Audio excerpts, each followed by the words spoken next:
నమస్తే, welcome to B channel news. ముందుగా headlines. Chandrababu నిరాశ నిస్పృహలతో సీఎం జగన్ పై ఉన్మాదపు కూతలు కూస్తున్నారన్న మంత్రి అంబటి రాంబాబు. సమాజ హితం మరిచి సామాజిక హితం కోసం చంద్రబాబు పనిచేస్తున్నారని వ్యాఖ్య. జగన్ రెడ్డి ప్రభుత్వం విషపూరితమైన మద్యం అమ్ముతూ మహిళల తాళిబొట్లు తెంచుతున్నారన్న టీడీపీ ఎమ్మెల్యే గద్దె రామ్మోహన్. వ్యక్తిగత ప్రయోజనాలు తప్ప ప్రజా ప్రయోజనాలు జగన్ కు పట్టడం లేదని ఆగ్రహం. నివాసాల మధ్య ఫుడ్ కోర్ట్ ఏర్పాటును నిరసిస్తూ ధర్నా చేపట్టిన ప్రజా సంఘాలు. ప్రజలకు హానికరమైన ఫుడ్ కోర్ట్, కంపోస్ట్ ప్లాంట్ తక్షణమే తొలగించాలని డిమాండ్. విజయవాడలో లైగర్ చిత్ర యూనిట్ సందడి. చిత్రం ఖచ్చితంగా విజయం సాధిస్తుందని ధీమా వ్యక్తం చేసిన రౌడీ బాయ్ విజయ్.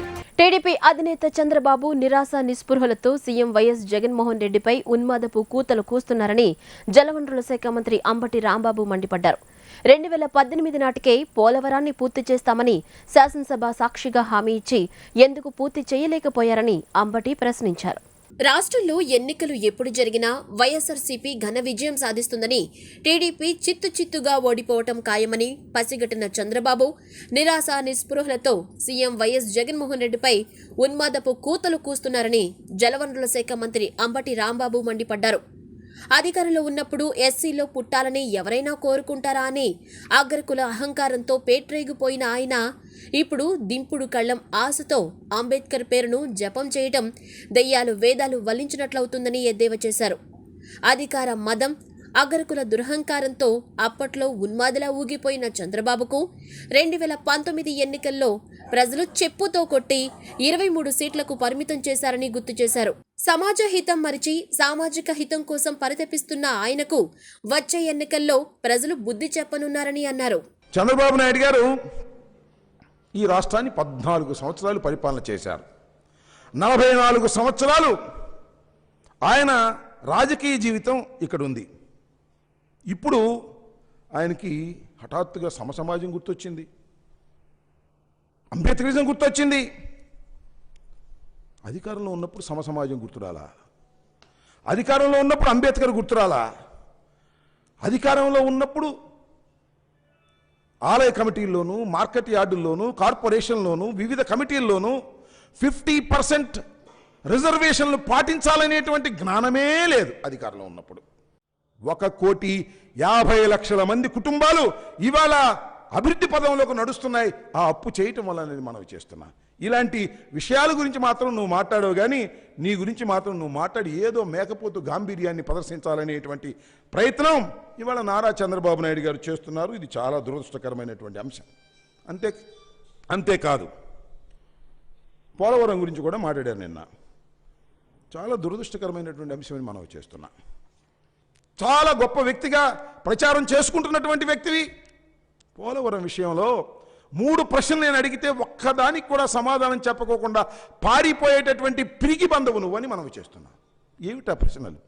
అయ్యా చంద్రబాబు నాయుడు గారు, విభజన చట్టం ప్రకారం పోలవరాన్ని నిర్మించవలసినటువంటి బాధ్యత కేంద్ర ప్రభుత్వానిదైతే నువ్వెందుకు తీసుకున్నావు?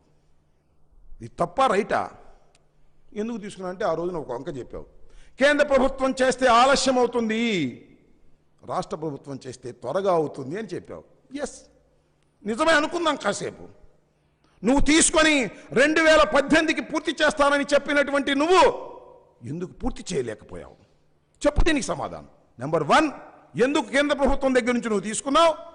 ఎందుకు నువ్వు 2018కి పూర్తి చేస్తానని చెప్పి పూర్తి చేయలేకపోయావు? ఈ 2 ప్రశ్నలు. 3వ ప్రశ్న, ఎంత తప్పిదమండి ఇది? పదే చెప్తున్నా నేను. జగన్ రెడ్డి ప్రభుత్వం విషపూరితమైన మద్యం అమ్ముతూ మహిళల తాళిబొట్లు తెంచుతున్నారని టీడీపీ ఎమ్మెల్యే గద్దె రామ్మోహన్ ఆరోపించారు.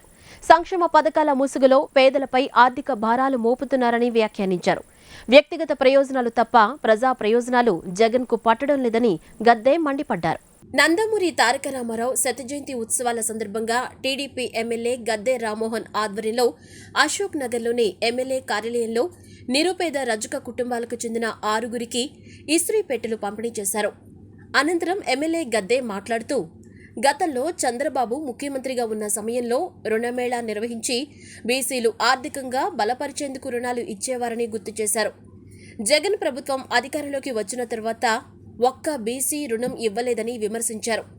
నవరత్నాలు కేవలం 30% మందికే ఇస్తూ 70% మందికి అన్యాయం చేస్తున్నారని మండిపడ్డారు. సంక్షేమ పథకాలు పేరుతో ప్రజలపై భారాలు మోపుతున్నారని ఆగ్రహం వ్యక్తం చేశారు. ఒక్కో కుటుంబం మీద ₹1,00,000 మేర భారం పడుతుందని వ్యాఖ్యానించారు. విషపూరితమైన మద్యం అమ్ముతూ మహిళల తాళిబొట్లు తెంచుతున్నారని అన్నారు. వ్యక్తిగత ప్రయోజనాలు తప్ప ప్రజా ప్రయోజనాలు జగన్కు పట్టడం లేదని గద్దే మండిపడ్డారు. గతంలో నారా చంద్రబాబు నాయుడు గారు ముఖ్యమంత్రిగా ఉండగా 14 సంవత్సరాలు ఆయన ముఖ్యమంత్రిగా ఉన్నారు.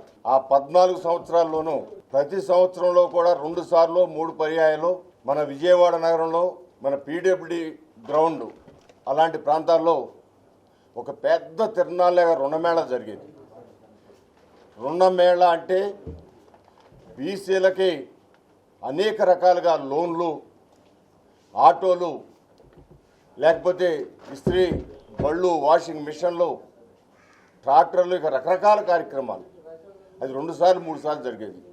కొన్ని కోట్ల రూపాయలు విలువైన ఆదరణ పథకం కింద వస్తువులు ఇచ్చేవారు. ఇవాళ ఈ 3 సంవత్సరాల్లో ఒక్క రుణ మేళా కూడా జరగలేదు. అంటే ఏ ఒక్కళ్ళకి రుణం ఇవ్వాల. ఇవాళ ప్రతి ఒక్కళ్ళకి 10,000 ఇస్తున్నాను, 15,000 ఇస్తున్నానని మాటలు చెబుతూ ఏ 10 మందిని కదిలించినా కూడా 2-3 కంటే ఆ 10,000 వచ్చిన వాళ్ళు లేరు. అంటే మిగతా 7 మంది పరిస్థితి ఏంటి? ఓన్లీ 30% మాత్రమే, మిగతా 70% మాట ఏంటి అనేది నేను మీ ద్వారా ప్రశ్నిస్తా ఉన్నాను. మీరు 30 నుంచి 40% డబ్బులు ఇచ్చినట్టు ఇస్తూ 100% మీద ధరల మీద మీరు వాళ్ళ మీద భారం వేసి ఒక్కొక్క కుటుంబానికి ₹1,00,000 పైగా నష్టపరుస్తూ ఉన్నారు. ఇక మందు తాగే వాళ్ళదైతే ఇక అగ్గమ్మకి వచ్చిన వాళ్ళు మందు తాగుతూ ఉన్నారు. దాని మీద ఎక్కువ రేటు తీసుకుంటా ఉన్నారు. వాళ్ళు మాత్రం లోన అవయవాలు చెడిపోయి నిర్వీర్యం అయిపోయి వాళ్ళ జీవితాలనే పోగొట్టుకుంటూ ఉన్నారు. అనేక మంది మహిళల యొక్క తాళిబొట్లు మీ ముందు ద్వారా తెగుతూ ఉన్నాయి. ఇవన్నీ కూడా ఆలోచించుకోవాల్సిన అవసరం ఉంది. మీరు ఈ పథకాలు అడ్డు పెట్టుకుని ప్రజల మీద మోపే భారం, అది ఆస్తి పన్ను కావచ్చు, లేదా ఇతర పన్నులు కావచ్చు, లేదా వస్తువులు నిత్యావసర ధరలు కావచ్చు, లేకపోతే గ్యాసు, పెట్రోల్, డీజిల్, దానిని మీరు కేంద్ర ప్రభుత్వం నెపం పెట్టి తప్పుకోవడానికి ప్రయత్నం చేస్తూ ఉన్నారు. ప్రతిరోజు కూడా ఏదో ఒక డివిజన్లో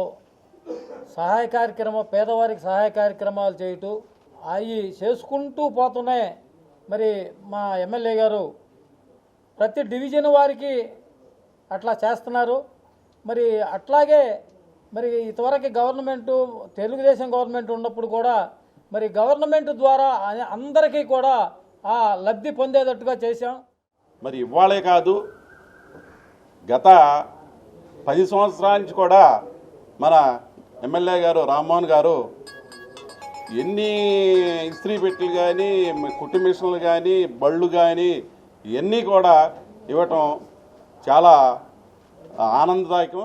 నివాసాల మధ్య ఫుడ్ కోర్ట్ వ్యర్థాలతో ఎరువుల తయారీ విధానం వల్ల దుర్వాసనతో స్థానిక ప్రజలు తీవ్ర ఇబ్బందులు పడుతున్నారని డివైఎఫ్ఐ మరియు ఐద్వా పౌర సంక్షేమ సంఘం సభ్యులు మహాధర్నా చేపట్టారు.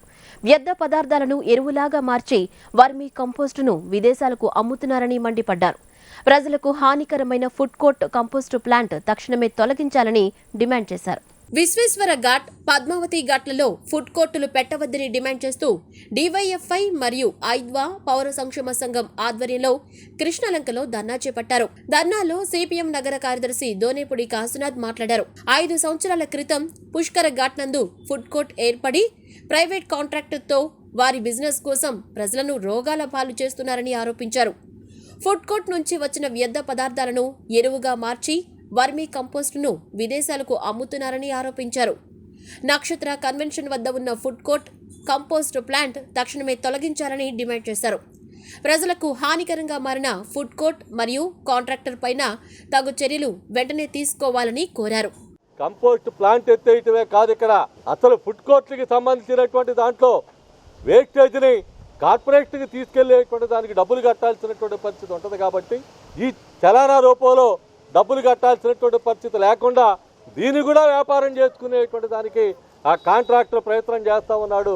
మొత్తం ఫుడ్ కోర్టుకి సంబంధించి నక్షత్ర హోటల్కి సంబంధించినటువంటి కాంట్రాక్టర్ ఖచ్చితంగా అతని మీద చర్య తీసుకోవాల్సినటువంటి అవసరం ఉంది. ప్రజారోగ్యం కాపాడాల్సినటువంటి కార్పొరేషన్ నిద్ర నటిస్తూ ఉంది. నిద్రలో జోగుతూ ఉంది.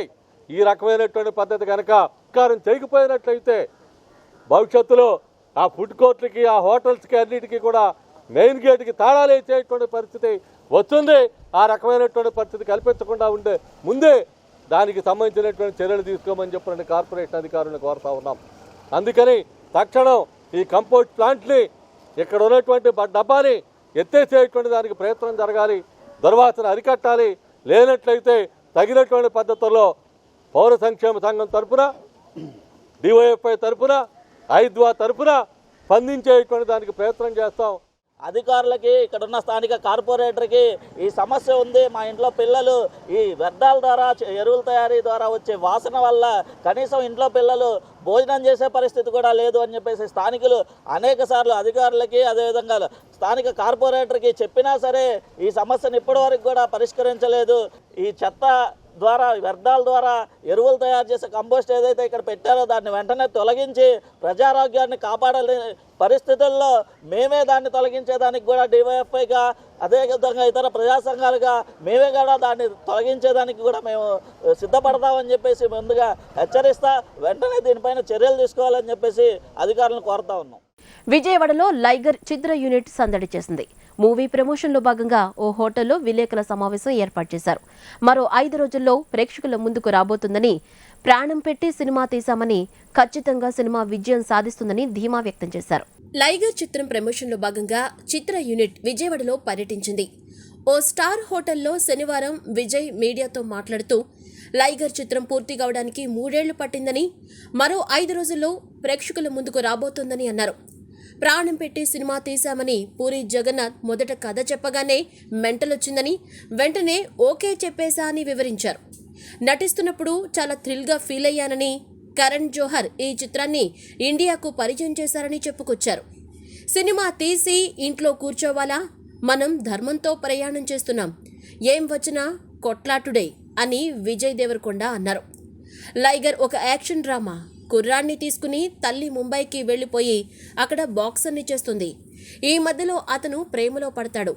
అమ్మ నాన్న తమిళమ్మాయి కథకు లైగర్ కథకు చాలా వ్యత్యాసం ఉంది. ఇది ఓటీటీలో చూడాల్సిన చిత్రం కాదు. ఇక నుంచి నేను దర్శకత్వం వహించే చిత్రాలన్నీ పాన్ ఇండియా స్థాయిలోనే ఉంటాయని చెప్పారు పూరి జగన్నాథ్. లైగర్ సినిమా యాక్షన్ డ్రామా ఇది. కుర్రాడి కరీంనగర్ గారు వాళ్ళ అమ్మ కుర్రాడిని తీసుకొని బొంబాయి వెళ్తుంది. వాడిని నేషనల్ ఛాంపియన్ చూద్దామని. నేషనల్ కానీ ఇంటర్నేషనల్ కూడా వెళ్తాడు. మధ్యలో ఈ అమ్మాయితో లవ్లో పడతాడు. ఇది కథ, మన నేటివ్ కథ, మన ఇళ్ళల్లో జరిగే సీన్లా ఉంటాయి. బట్ యాక్షన్ కానీ, డిజైన్ చేసిన విధానం కానీ, సెట్స్ కానీ హ్యూజ్ రేంజ్లో ఉంటాయి. చిన్నపిల్లలు చూడొచ్చు, పెద్దవాళ్ళు చూడొచ్చు, ఫ్యామిలీతో చూడొచ్చు, ఏజ్ గ్రూప్తో సంబంధం లేదు. సో అందరూ కలిసి చూడాల్సిన సినిమా. ప్లీజ్ రిలీజ్ అవుతుంది, ప్లీజ్ వాచ్ లైగర్. చాలా రోజుల తర్వాత వస్తున్నా, అంటే 3 ఏళ్ళ నుంచి సినిమా తీస్తున్నాం. ఫైనలీ అంటే మీ అందరి దగ్గరికి ఎప్పుడు తీసుకొద్దామని ఎదురు చూస్తున్నాం. మొత్తానికి టైం వచ్చింది. ఇంకా 4 రోజులు ఉన్నాయా, 5 days to go for release. ఈరోజే బుకింగ్స్ ఓపెన్ అయిపోయినాయి. ఈరోజు మార్నింగ్ ఫస్ట్ తెలుగు స్టేట్స్లో ఓపెన్ చేశాము, తెలంగాణ, ఆంధ్రాలో. సో వెరీ ఎక్సైటెడ్ అండ్ మీరందరూ ఎదురు చూస్తున్నా ఈరోజు మన వాళ్ళందరినీ గుంటూరులో కలవడానికి. అండ్ మీరందరూ ఎంత తొందరగా మీకు సినిమా చూపిస్తే అంత మంచిది. I'm very excited. పూర్తిగా ప్రాణం పెట్టేసి చేసేసినాం సినిమా. మజా వస్తుంది సినిమా. మీరందరూ చాలా ఎంజాయ్ చేస్తారు. And that's it from me. Very చాలా హ్యాపీ ఈరోజు నేను మీ అందరినీ కలవడం. కలిసి మాట్లాడదాము, మీ క్వశ్చన్లు ఏమైనా ఉంటే తీసుకుంటాము. And will talk more after. But now you introduce your self. So yes, Liger ki high appreciation from Vijayawada, Guntur, all these areas nunchi vachindi. So anduke ee roju pre-release event kuda Gunturlo pettadam jarigindi. And we are all waiting to meet all the crazy fans tonight and do some dhamaka. Let's get started. So first I'll hand over the mic to Puri Garu, director of Liger. The chala Chala excited, chala happy, chala grateful to be here. I've never been here before and it already feels so warm and welcoming and amazing to be here, and I can't wait to interact with everyone. It was a lot. There were, I think, 50 bikes chasing us the whole time, and I'm waiting to meet everyone in the evening. Jagan ప్రభుత్వం బీసీలకు ద్రోహం చేస్తోందని తెలుగుదేశం రాష్ట్ర కార్యదర్శి సాదరబోయిన ఏడుకొండలు ఘాటుగా విమర్శించారు. తమ ప్రభుత్వం బీసీలు స్వశక్తితో అభివృద్ధి చెందేలా అవకాశాలు కల్పిస్తే ఈ ప్రభుత్వం మాత్రం బాంచన్ దొర నీ కాళ్లు మోకుతా అనేలా వ్యవహరిస్తుందని విమర్శించారు. బీసీ విద్యార్థులు ఉన్నత విద్యకు ఎంతగానో సహకరించిందన్నారు. నేడు జగన్ కు నీ బాంచన్ దొర అనేలా బీసీ కార్పొరేషన్ చైర్మన్లు దిగజారి ప్రవర్తిస్తున్నారని పేర్కొన్నారు. బీసీ కార్పొరేషన్ చైర్మన్లు, డైరెక్టర్లు బీసీల అభివృద్ధి కోసం ఏమీ చేయడం లేదన్నారు. వెన్నెముకలేని చైర్మన్లా కాకుండా బీసీల కోసం, బీసీల అభివృద్ధి కోసం పనిచేయాలన్నారు. ఇవాళ 56 కార్పొరేషన్లు అని చెప్పి కార్పొరేషన్లు ఏర్పాటు చేశాడు. 56 చైర్మన్లు వేశాడు. 56 కార్పొరేషన్లకు కూడా డైరెక్టర్లు వేశాడు. కానీ ఒక్క కార్పొరేషన్కి కూడా ఒక్క నయా పైస కూడా ఫండ్ ఇవ్వలేదు ఇంత మటుకి. ఇవాళ గతంలో నారా చంద్రబాబు నాయుడు గారి టైంలో బీసీలు స్వర్ణయుగంలో ఉన్నట్లుగా ఉన్నారు. ఎందుకంటే ఆ రోజున బీసీల యొక్క పిల్లలు విదేశాల్లో బ్రహ్మాండంగా వెళ్ళి చదువుకునేటువంటి వాళ్ళు. అట్లానే బీసీలకి తమ కుల వృత్తుల్లో నైపుణ్యాన్ని పెంపొందించుకోవడానికి ఆదరణ పథకం కింద బీసీలకు పనిముట్లు ఇచ్చేవాళ్ళు, అధునాతన పనిముట్లు. అట్లానే బీసీలు చిన్న చిన్న పరిశ్రమలు పెట్టుకొని అభివృద్ధి చెందడానికి సబ్సిడీతో కూడుకున్నటువంటి రుణ సౌకర్యాలు కల్పించారు. కొన్ని వేల కోట్ల రూపాయలు ఆ 5 ఏళ్లలో కూడా బీసీలకి, స్వయం సహాయక గ్రూపులకి వాళ్ళ కాళ్ళ మీద వాళ్ళు నిలబడటానికి, చిన్న చిన్న పరిశ్రమలు పెట్టుకోవడానికి లోన్లు ఇచ్చి ఈ ప్రభుత్వం ఆదుకోవడం జరిగింది. People's MAC credit society limited 9వ సర్వసభ్య సమావేశంలో సొసైటీ ఆర్థిక లావాదేవీలపై సభ్యులు దృష్టి సారించారు. 2021-22 ఆర్థిక సంవత్సరంలో సొసైటీ కార్యకలాపాలకు సంబంధించి నివేదిక, ఆర్థిక నివేదిక, profit and loss account, budget, పలు ఖాతాలకు పంపిణీ వంటి అంశాలపై సుదీర్ఘంగా చర్చించారు. People's MAC credit society limited 9వ సర్వసభ్య సమావేశం ఆంధ్ర లయోలా కళాశాలలోని ఫాదర్ దేవయ్య మెమోరియల్ హాల్ నందు చైర్మన్ ఏ ఎల్లారావు అధ్యక్షతన జరిగింది. ఈ సమావేశానికి కృష్ణా, గుంటూరు, పశ్చిమ గోదావరి జిల్లాల నుంచి సుమారు 5,000 మంది హాజరయ్యారు. ఈ సమావేశంలో 2021-22 ఆర్థిక సంవత్సరంలో సొసైటీ కార్యకలాపాలకు సంబంధించి నివేదిక, ఆర్థిక నివేదిక, ప్రాఫిట్ లాస్ అకౌంట్, బ్యాలెన్స్ పేటు, లాభాలను, వివిధ రిజర్వులకు పంపిణీ, 2023-24 సంవత్సరాలకు బడ్జెట్ మొదలగు అంశాలపై చర్చించి సభ్యులు తమ ఆమోదాన్ని ఏకగ్రీవంగా తెలియజేశారు. ట్రెజరర్ ఏ జోస్నా, సీఈఓ ఏ రాజేష్ ఎజెండా అంశాలపై నివేదికలను ప్రవేశపెట్టారు. ఆ తరువాత సభ్యులకు లక్కీ డిప్ నిర్వహించి బహుమతులు అందజేశారు. వీరితో పాటు society vice chairman K Ravindra Kumar మరియు ఇతర డైరెక్టర్లు పాల్గొన్నారు. గత 2 సంవత్సరాలుగా మనం తీసుకున్నట్లయితే కోవిడ్ వల్ల అన్ని వ్యాపారాలు దెబ్బతిన్నాయి. కానీ 2021 ఆర్థిక సంవత్సరంలో మా సొసైటీ కొన్ని గడ్డు పరిస్థితులను ఎదుర్కొన్నప్పటికీ కూడా 21-22 ఆర్థిక సంవత్సరంలో, అంటే ఈ సంవత్సరంలో మా సొసైటీ 61 లక్షల పైచలకు లాభాలను గడించి ముందుకు పోతామండి. మేము ముఖ్యంగా ఈ రోజున మా సొసైటీలో 45,000 మంది సభ్యులు ఉన్నారు. 45,000 మందిలో కూడా అధిక శాతం మహిళలు, పేద బడుగు వర్గాలకు చెందినవారు. వారందరికీ కూడా సొసైటీ తరఫు నుండి 8 కోట్ల రూపాయల పైబడి మేము చిన్న చిన్న రుణాలు ఇవ్వడం జరిగింది. వాళ్ళందరికీ కూడా ఈ సంవత్సరంలోనే 8 కోట్లు ఇచ్చాము. మొత్తం తీసుకున్నట్లయితే సుమారుగా 45 కోట్ల వరకు వాళ్ళకి అప్పులు ఇవ్వడం జరిగింది. ఈ రకంగా చిన్నవాళ్ళకి, మధ్యతరగతి వాళ్ళందరూ కూడా మన సొసైటీలో పెట్టుకోవడం, అప్పులు తీసుకోవడం, వారి వ్యాపార అభివృద్ధికి కానీ కుటుంబ అవసరాలను కానీ గడుపుకోవడం జరుగుతుంది. అదేవిధంగా మా సొసైటీ సీనియర్ సిటిజన్స్కి అత్యధికంగా 11.5% వడ్డీ ఇస్తుంది. ఇవాళ ఏ బ్యాంకుల్లోనూ అంత వడ్డీలు ఇవ్వట్లేదు.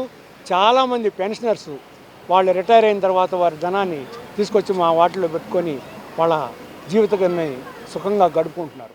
మా సంస్థ గత 9 సంవత్సరాలుగా 40,000 మంది సభ్యులకు పైబడి మేము సేవ అందించడమే కాకుండా 200 కోట్ల టర్నోవర్ పైబడిన మా సంస్థ కలిగి ఉండటం, మాకు కృష్ణా, గుంటూరు, పశ్చిమ గోదావరి జిల్లాల్లో మాకు 16 బ్రాంచీలు కలిగి సుమారుగా 40,000 మందికి పైగా సభ్యులతో మేము ఎంతో ముందుకు వెళ్తున్నాం. ఈ రోజున ఇలా కలుసుకోవటం మా సభ్యుల్ని, మిగిలిన జిల్లాల్లో రాని వాళ్ళకు కూడా యూట్యూబ్ ద్వారా కూడా వాళ్ళకి మా వివరాలను తెలియజేస్తూ మా సంస్థకి ఇంత సహకారం అందిస్తున్నటువంటి అందరికీ కూడా ధన్యవాదాలు తెలుపుతున్నాను. నేను విన్నాను, మీ మేనమామగా నేనున్నానని చెప్పి అధికారంలోకి వచ్చిన జగన్మోహన్ రెడ్డి విద్యార్థుల పాలిట కంసమామలా తయారయ్యాడని విజయవాడ పార్లమెంట్ టీఎన్ఎస్ఎఫ్ ప్రధాన కార్యదర్శి చరణ్ సాయి యాదవ్ విమర్శించారు. ప్రతి ఒక్క విద్యార్థికి జగనన్న విద్యా కానుక కిట్లు ఇస్తున్నట్లు జగన్ రెడ్డి మాయమాటలు చెప్పారని దుయ్యబట్టారు. పాఠశాలలు ప్రారంభమై 2 నెలలు గడుస్తున్నా కనీసం పూర్తి స్థాయిలో టెక్స్ట్ బుక్స్ కూడా ఇవ్వలేదని ఆరోపించారు. ఆటోనగర్లోని జిల్లా టీడీపీ కార్యాలయంలో ఎన్టీఆర్ జిల్లా పార్లమెంట్ టీఎన్ఎస్ఎఫ్ ప్రధాన కార్యదర్శి చరణ్ సాయి యాదవ్ విలేకరుల సమావేశం నిర్వహించారు. సమావేశంలో ఆయన మాట్లాడుతూ రాష్ట్రంలో కనీవిని ఎరుగని రీతిలో 10వ తరగతి పాస్ పర్సంటేజ్ 67% పడిపోవడానికి కారణం జగన్మోహన్ రెడ్డి విధానాలేనని అన్నారు. నాడు చంద్రబాబు ముఖ్యమంత్రిగా ఉన్నప్పుడు దేశంలో 3వ స్థానంలో ఉన్న విద్యా వ్యవస్థ నేడు 19వ ర్యాంక్ తెచ్చిన ఘనత ఈ జగన్మోహన్ రెడ్డిదని తెలిపారు. పాఠశాలలు ప్రారంభమై 2 నెలలు గడుస్తున్నా విద్యార్థులకు పూర్తి స్థాయిలో పాఠ్య పుస్తకాలు ఇవ్వకపోతే విద్యను ఎలా అభ్యసిస్తారని ప్రశ్నించారు.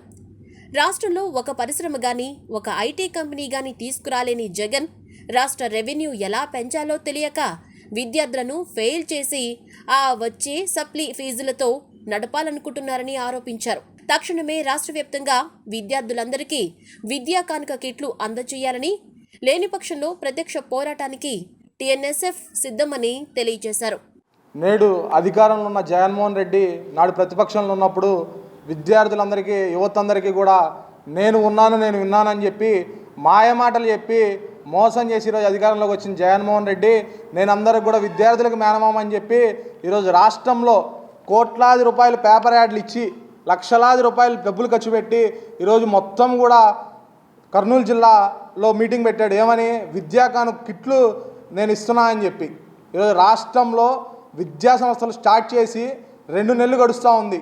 జూలై 4వ తేదీన విద్యా సంస్థలు స్టార్ట్ అయితే క్లియర్గా మీరు ఇచ్చిన యాడ్లో చెప్పారు, బడులు తెరిచిన వెంట నుండి ప్రతి ఒక్క విద్యార్థికి విద్యా కానుక కిట్టును అందజేస్తూ ఉన్నామని చెప్పి. ఈరోజు 2 నెలలు గడుస్తున్నా సరే ఇంతవరకు ఏ ఒక్క విద్యార్థికి కూడా, మేము ఛాలెంజ్ చేసి చెప్పగలుగుతున్నాం టీఎన్ఎస్ఎఫ్గా, ఏ ఒక్క విద్యార్థికి కూడా ఈ జగన్మోహన్ రెడ్డి విద్యా కానుక కిట్ ఇంతవరకు అందజేయడం లేదు.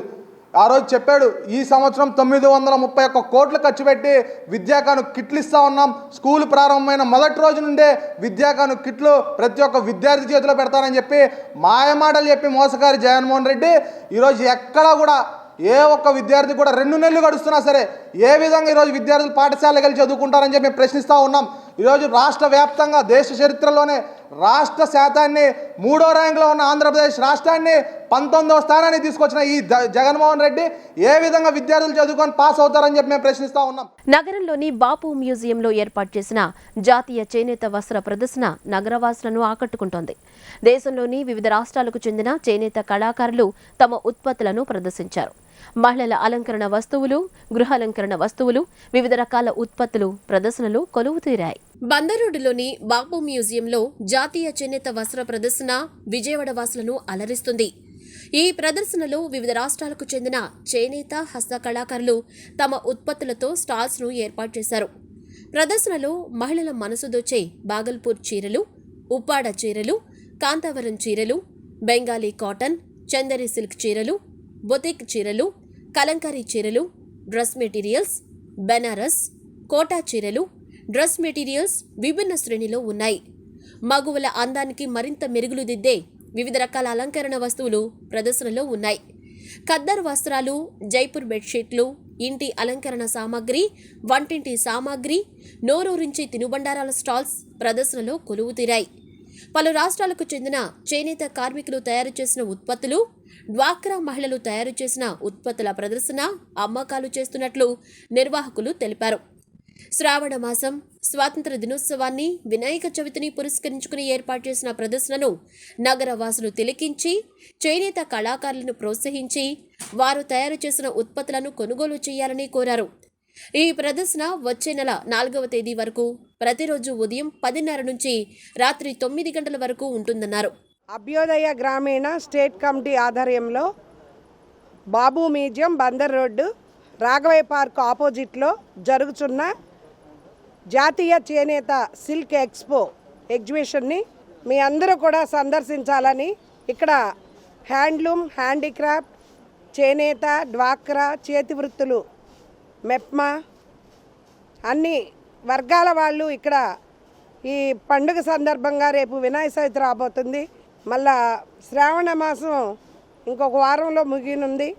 అంతేకాకుండా వినాయక చవితి వస్తుంది మనకి పండుగ, మొట్టమొదటి పండుగ. ఇక్కడ అన్ని రాష్ట్రాలు, మన ఆంధ్రప్రదేశే కాకుండా Telangana, UP, Karnataka, Madras, Bengaluru, Kashmir, west Bengal, UP అన్ని రకాలు కూడా ఇక్కడ ఏర్పాటు చేయడం జరిగింది. చాలా తక్కువ ధరల్లో ఇక్కడ అందుబాటులో ఉన్నాయి.